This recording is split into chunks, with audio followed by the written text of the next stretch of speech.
démocratisations sont possibles.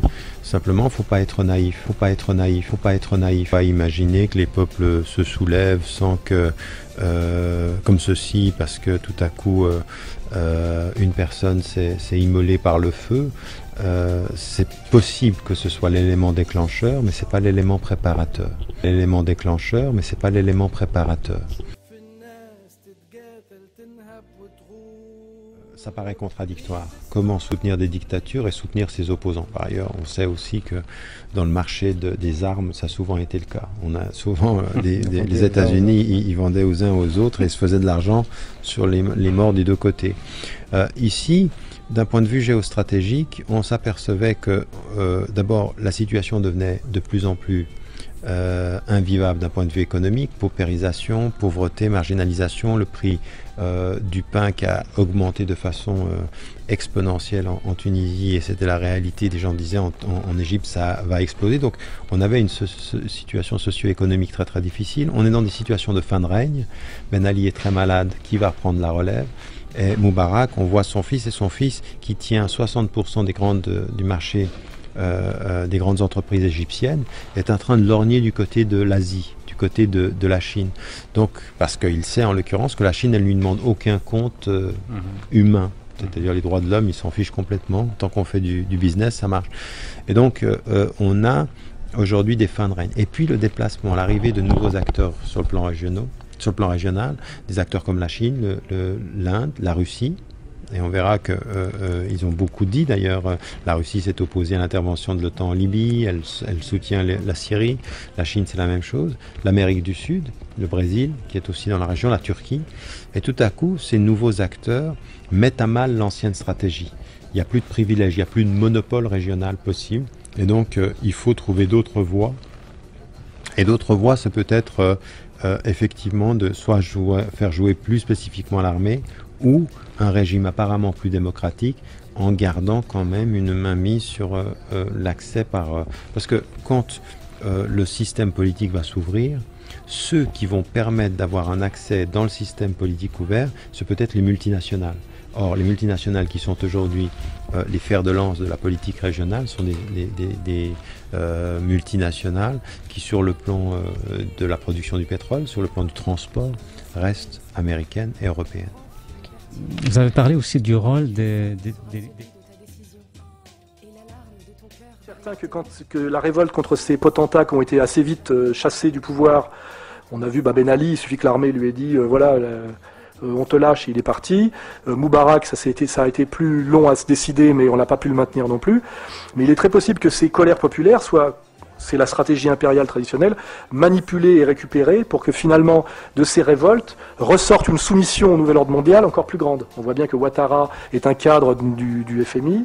On voit bien qu'en Tunisie, ils ont essayé de coller au peuple égyptien des types qui étaient formés en Angleterre et qui étaient des purs agents impériaux, ce qui fait que finalement on remplaçait une mafia locale qui était la mafia Ben Ali par finalement des techno-gestionnaires de la multinationale impériale. Hein, c'est comme un peu, vous avez finalement un espèce de bar un peu chiant avec des loupards dans un coin. Alors effectivement, vous dites, je suis content qu'on les ait virés, puis la semaine d'après, vous avez Starbucks. Vous dites, finalement, le bar de loupards était peut-être plus sympa que cette saloperie de chaîne américaine. Voilà, donc vous vous dites, finalement, est-ce que j'y ai pas gagné tant que ça? Voilà. Et c'est un peu peut-être ce qui se passe en ce moment au Maghreb et dans le monde arabe, c'est qu'on est en train de déboulonner des chefs, on va dire des potentats à l'ancienne qui correspondent à l'ancien monde, pour ne mettre en fait que des gérants de chaînes, vous savez, comme pour les hôtels, etc. C'est-à-dire qu'à la fin, tous ces mecs-là seront des gérants de l'Empire mondial, qui ont fait leur classe aux États-Unis, Angleterre, FMI, etc. Et ça, on ne le sait pas encore aujourd'hui, mais c'est peut-être la cause palestinienne a revêtu un caractère religieux qui a été voulu au départ, il faut le savoir, par l'entité sioniste, qui a joué la carte du Hamas et comme du Hezbollah d'ailleurs, contre le FPLP, c'est-à-dire contre dans le temps des mouvements qui étaient laïques et marxistes. Hein, voilà. Ils ont voulu, c'est Israël qui a voulu religiosifier le problème, et ce problème aujourd'hui ils l'ont en pleine gueule, mais c'est eux qui ont transformé un conflit politico-colonial en conflit religieux. Hein. Au départ, c'est Israël qui l'a voulu, et maintenant ils l'ont voulu, ils l'ont. Hein, voilà. Exactement comme en France en ce moment, l'UMP, avec la volonté d'ailleurs, on voit de qui, de Copé et le relais de Guéant, n'arrête pas de parler du problème de l'islam en permanence, sans jamais ne rien faire contre l'immigration. Parce que c'est ça toute la différence. C'est que moi, je suis un nationaliste français, je serai à leur place, je travaillerai très sérieusement à la lutte contre l'immigration, la délinquance, etc. Et je ne parlerai jamais de religion.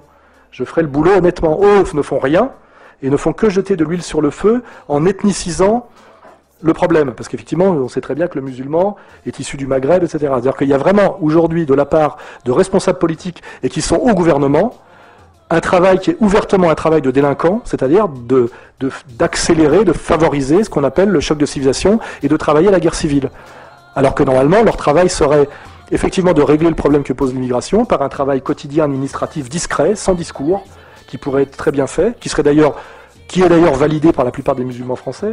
Ça, je fais remarquer que les 3 quarts des musulmans ne s'assimilent ni à la délinquance ni à l'immigration. Il n'y a que l'extrême gauche dans son infinie stupidité et les sionistes dans leur infinie perversité pour systématiquement imposer dans l'inconscient collectif le fait que musulman égale immigré égale délinquant. Que musulman égale immigré égale délinquant.